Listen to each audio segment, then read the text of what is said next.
오늘은 이 시점에서 자한당이 박근혜를 긍정하는 것이 전략적으로 맞는 이유에 대해 탐구해 보도록 하겠습니다. 지금 자한당은 조국 호재를 맞아 분기점에 놓여 있습니다. 이 분기점에는 두 가지 길이 있는데요. 자한당에 남아있는 박근혜 이미지를 완전히 걷어내야 한다는 박근혜 부정론과 박근혜를 긍정해야 자한당이 민주당의 최종 승리를 쟁취할 수 있다는 박근혜 긍정론이 그것입니다. 박근혜 대통령에 대해 어떤 관점을 가지느냐는 보수 우익 진영에서 탄핵 사태 이후로 계속 논란이 되어 왔습니다만 아직 박근혜 부정론이 훨씬 우세한 것 같습니다. 저는 소수 의견인 긍정론을 지지하는 사람으로서 긍정론이 자한당에게 전략적으로 왜 맞는 선택인지에 대해 설명하도록 하겠습니다. 박근혜 긍정론이 전략적으로 맞는 이유는 크게 5가지가 있습니다. 첫째, 박근혜 부정론은 부적절한 꼬리 자르기 일 뿐이다. 둘째, 자한당의 박근혜 지우기는 원천적으로 불가능하다. 셋째, 박근혜 부정론은 좌익들이 씌운 적폐 프레임을 긍정하는 것이다. 넷째, 박근혜 긍정론이 직관적이고 단순한 논리 구조를 가지고 있다. 다섯째, 인간적인 감정과 이미지를 중시하는 한국인의 심리에 박근혜 긍정론이 부합한다. 지금부터 이 5가지를 하나하나 살펴보도록 하겠습니다. 첫째, 박근혜 부정론은 부적절한 꼬리 자르기 수법이다. 박근혜 부정론은 전략적으로 봤을 때 꼬리 자르기에 해당합니다. 저는 꼬리 자르기가 꼭 나쁘다는 게 아닙니다. 꼬리 자르기는 필요할 때 써먹으면 매우 좋은 전술이죠. 꼬리 자르기를 적절하게 쓸 수 있는 경우는 크게 2가지입니다. 첫째는 꼬리를 잘라서 몸통을 지킬 수 있는 경우입니다. 둘째는 내 꼬리를 잘라서 상대방에게 더 많은 타격을 줄 수 있어야 합니다. 그런데 자한당이 박근혜 대통령을 벌인 행위는 꼬리 자르기가 아니라 몸통 자르기입니다. 장기나 체스 게임에서 조를 내어주고 왕을 지키는 전략은 있어도 왕을 내어주고 조를 지키는 전략은 없습니다. 박근혜 대통령을 내어준 결과 전직 대통령으로서 김대중, 노무현의 위상은 올라갔습니다. 그리고 문재인이 대통령 자리를 거머쥐었습니다. 지금이라도 자한당은 몸통을 되찾아오는 수밖에 없습니다. 그 몸통이 바로 박근혜 대통령의 명예입니다. 박 대통령의 명예 회복 없이 자한당은 적폐 정당으로 남을 수밖에 없습니다. 둘째, 자한당의 박근혜 지우기, 즉 박근혜 세탁은 원천적으로 불가능하다. 박근혜 부정론이 선거 전략적으로 효과가 있으려면 먼저 박근혜 흔적 씻어내기가 가능해야 하는데 자한당의 박근혜 이미지를 걷어내는 것은 불가능하다는 데 문제가 있죠. 왜 그럴까요? 자한당은 아무리 당명을 고치고 박근혜 흔적을 지우려고 해도 박근혜 당이기 때문입니다. 박근혜가 자한당 전신인 한나라당의 위기 때마다 등판하여 당을 구원했다는 사실을 바꿀 수 있습니까? 한나라당은 불법 대선 자금으로 차떼기 정당이라는 낙인이 찍힌 데다가 노무현 대통령 탄핵 여풍을 맞아 2004년 총선에서 50여 석의 소수 정당으로 전락할 뻔했습니다. 이미 정권이 저쪽으로 넘어간 상황에서 박근혜가 아니었으면 국회까지 내줄 수밖에 없는 상황이었어요.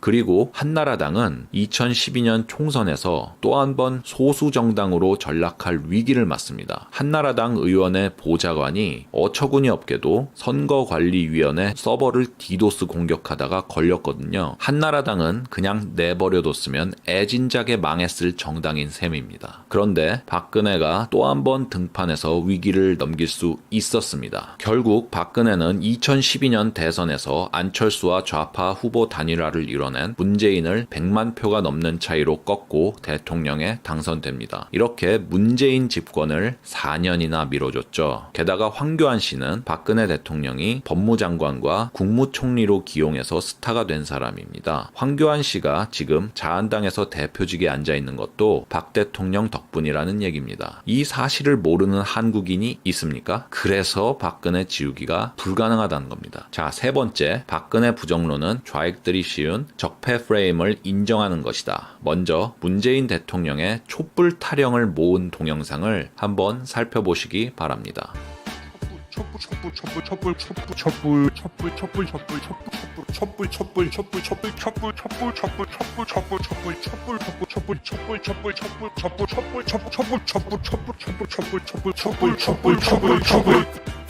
어떻습니까? 문 대통령은 왜 저렇게 시도 때도 없이 촛불 타령을 했던 것일까요? 촛불이 바로 문재인 정권의 정통성을 상징하기 때문이죠. 그러므로 문재인 정권의 정통성은 탄핵에 의해서 뒷받침됩니다. 여기 조선일보 양상훈 주필이 몇 달 전에 쓴 칼럼이 있는데 그 일부를 제가 읽도록 하겠습니다. 취임하자마자 시작된 적폐청산으로 사회 곳곳에서 인민재판과 같은 행태가 벌어졌고 수사받은 전 정권 인사만 110명이 넘는다. 징역형의 합계가 130년을 넘겼다. 4명이 자살했고 1명은 모든 국가기관의 공격을 받던 중 유명을 달리했다. 2017년 5월 10일은 조선시대 사화의 버금가는 잔인한 정치 보복이 대거 시작된 날로 기록될 것이다. 자한당이 박근혜를 긍정해야 할 이유가 바로 여기에 있습니다. 박근혜 부정론은 이러한 정치 보복을 정당화해주죠. 자한당이 적폐 세력임을 스스로 인정하는 꼴밖에 안 됩니다. 자, 네 번째, 박근혜 긍정론의 직관적이고 단순한 논리 구조. 자, 다음의 보기 중에서 어떤 것이 중도 성향들에게 통할지 생각해 보시기 바랍니다. 부정론입니다. 박근혜는 무능하고 탄핵당에 마땅했으나 문재인은 훨씬 더 나쁜 대통령입니다. 자, 이제 긍정론입니다. 박근혜는 부당하게 탄핵당했고 이 탄핵으로 인해 문재인이라는 역대 최악의 대통령이 탄생했습니다. 자, 여러분은 부정론의 논리가 직관적으로 이해되십니까? 아니, 탄핵당에 싼 사람을 대통령으로 앞세울 때는 언제고 이제 와서 자기네들을 뽑아달라는 게 이해가 갈까요? 아무리 좋게 해석해줘도 최악을 버리고 차악을 택해달라는 논리로밖에 들리지 않습니다. 원래 복잡하고 자질구레한 사실관계에 무관심한 중도 성향분들은 이분법적 프레임에 잘 넘어갑니다. 이분법적 선동은 선동의 기본입니다. 좌파들은 수구 꼴통과 진보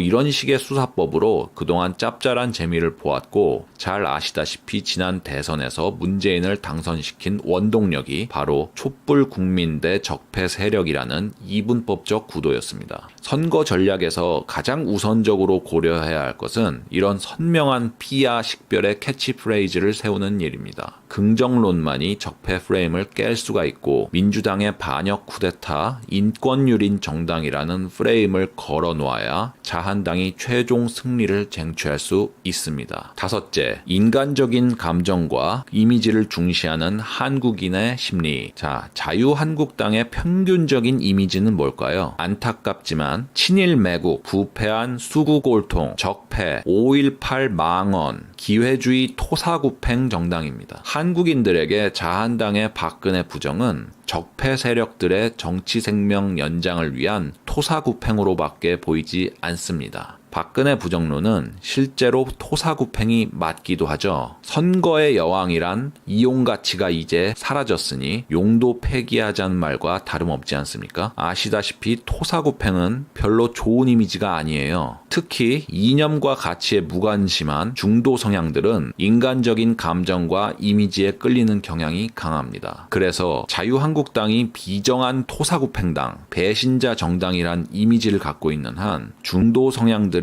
표를 끌어들이기는 매우 어려울 겁니다. 대통령, 당대표, 민주당 의원이 모두 똘똘 뭉쳐서 조국 일병 구하기에 나선 민주당의 모습과 크게 대비가 되죠. 화면에서 보시는 기사는 노무현 대통령의 탄핵 소추를 막기 위해 열린우리당 의원들이 보여준 모습입니다. 박 대통령의 탄핵 사유에는 헌법 수호 의지가 없다는 점이 있었죠. 노무현 대통령은 노골적으로 선거 중립 의무를 위반했음에도 잘못을 인정하거나 반성하지 않았습니다. 국민들은 노무현의 범법 사실에는 거의 관심이 없었습니다. 국민들이 가장 큰 관심을 보였던 사건은 열린우리당 의원들이 노무현 대통령을 지키기 위해 국회 회의장 입구를 가로막고 농성하고 몸싸움을 불사했던 모습입니다. 조폭 수준의 의리라도 보여주는 민주당과 의리가 조폭만도 못한 비정한 토사구팽당, 배신자 정당, 피라냐 떼들이 모인 것 같은 정당인 자유한국당. 과연